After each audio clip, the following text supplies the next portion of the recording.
Less than a minute left, but I don't want to wrap it up without acknowledging that Monday is Dr. Martin Luther King's, the national holiday celebrating his birthday. His birthday was actually last week. And it coincides with the inauguration of Donald Trump for his second term. What does the coincidence of those events say to you about the state of race? That the path towards justice and progress that we all deserve, regardless of race, is not always linear. That we sometimes will take steps back.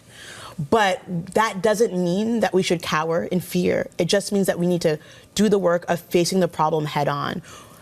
Martin Luther King Jr. represented so much. He represented the intersection of racial justice, of voting rights, of economic justice. He was assassinated fighting for black sanitation workers in Memphis, Tennessee. It means that the fight for economic justice is inextricable for the fight for racial justice. And, you know, I know that we're going to have challenges ahead. So many of our communities, vulnerable communities, are going to have challenges ahead.